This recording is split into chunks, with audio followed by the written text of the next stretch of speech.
Maybe you've seen chords or scale degrees represented as Roman numerals before and didn't know what that's all about or why you should care.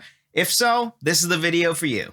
Alright, so first let's cover what Roman numeral analysis is. And overall, all it is simply representing chords or scale degrees with Roman numerals rather than simply the names of the notes or the names of the chords. So you may see something like a 5 instead of G major, or a 3 instead of A minor, or perhaps even a 7 instead of a C sharp diminished. So normal chord and note names are concerned with what chord or note something is, but Roman numeral analysis instead is concerned with what the chord or note is in context of the given key. So let's take a look at how this Roman numeral analysis works. We'll take something very simple and do C major. In C major, our tonic is C because the tonic is always what the key or mode is named after. And in C major, we have the notes C, D, E, F, G, A, and B. So if we count up what we would call scale degrees from C, the tonic, then we would have C as the 1 or the first scale degree,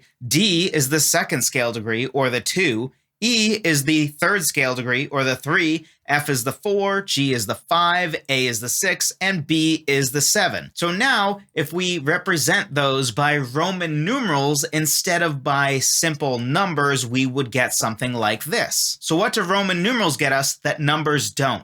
They get us uppercase and lowercase. In every single major key, the 2, 3, and 6 chords are always going to be minor. So how do we represent that? Well, we simply represent that by making the 2, 3, and 6 lowercase instead of uppercase. And in every major key, the 7 chord is diminished, and we represent that with lowercase 7 and also a degree symbol. In this video, we're not concerned with why it is that every major key has a 2, 3, and 6 chord that are minor and a 7 chord that's diminished. If you want more on that, be sure to check out my free guide on the 4 pillars of music theory that I think every songwriter needs to know. Totally free. Check that out if you want to know more about that. But overall, why do we care about Roman numeral analysis? Does it even matter? Is it something that we should even bother to learn or utilize? Well, let's take a look at what Roman numeral chord analysis gets us versus what we get from our normal chord notation. So let's take these two different chord progressions. We have C major, G major, A minor, and F major.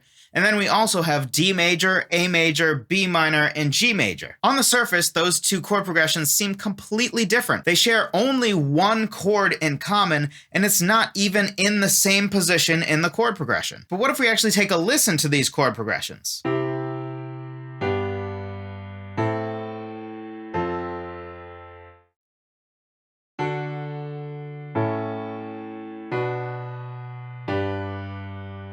Now, when you listen back to them, don't they essentially have the same exact character to them? Let's take a look at the Roman numeral analysis of both of these. So relative to their respective keys, C major and D major, they're actually the exact same chord progression. If you were to transpose the first chord progression into the key of D major, you'd actually get the second chord progression. So with normal chord notation, it's not immediately obvious that the chord progressions function the same way, just in different keys. With Roman numeral notation, it's immediately obvious. Now this is important because as instrumentalists and musicians, we care about what chord we need to play. But as songwriters, we're actually more concerned about the function of the chord. So as a performer, we may care that we go from C major to F major to G major, but as a songwriter, we're a little bit more concerned with what the function of those chords are in context of the key of the song. So just as an example of how this can be very powerful as songwriters, if you know and understand that 5 chords tend to lead very powerfully into 1 chords, then you know that all of the following are true. That G major leads powerfully to C major and is functionally exactly the same as a G sharp major going to a C sharp major, or an A major to a D major, a B flat major to an E flat major, a B major to an E major, etc., etc. So if you didn't understand anything about Roman numeral analysis and simply knew that, it seems like G major does lead very powerfully to C major, then you only would have figured that out for one key. You wouldn't understand that that's exactly the same as saying that A major leads very powerfully to D major in the context of D major. And worse, that statement and take is actually totally untrue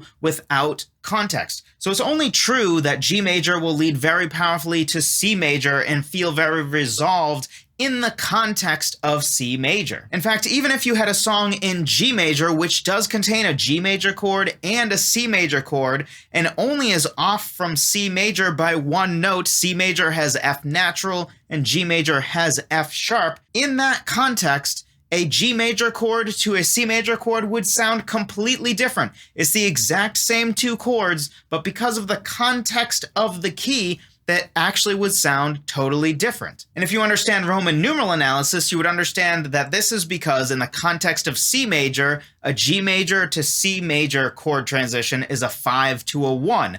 But in the context of G major, it's actually a 1 to a 4. And then the statement that G major leads powerfully to C major is especially untrue in a even more different key like D major. Because in D major, we don't even have the chord C major in that key at all. We don't even have a C natural note. We have a C sharp instead. So just to show you how the G major to C major chord transition would sound totally different in C major versus G major, let's take a listen to two examples. One will be a 1-5-6-4 chord progression in C major, followed by a G major to a C major, and then the other one will also be a 1-5-6-4, this time in G major, and then we will again do the G major to C major. So the reason it's important to have that 1-5-6-4 chord progression is just to establish to our ears, okay, this is in C major, now let's listen to a G to a C, and now let's listen to something that's establishing the context to be G major,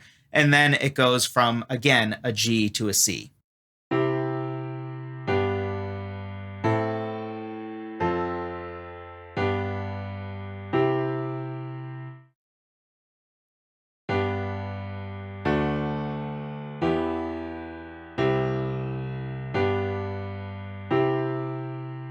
So as you just heard, they actually sound totally different just based on different contexts and keys, even though in both cases it was exactly the same. It was a G major chord to a C major chord. But because in one context we had a 5 to a 1, in the other context we actually had a 1 to a 4, they end up sounding completely different. So just as an example for how this can be very helpful, let's take the example of a pre-chorus. Very often a pre-chorus will actually avoid the 1 chord, and very often it will end on a 5 chord so it can lead powerfully to the 1 chord that is often at the beginning of the chorus. And this is a fantastic way to notify the listener and their ears, hey, the pre-chorus wasn't the main point, but now that we've arrived at the chorus, this was the destination we were headed to the entire time. So if you understand that a great way to do that is a 5 at the end of your pre-chorus leading into the 1 at the start of your chorus, that is going to be very helpful to you because you know that no matter what key you are in,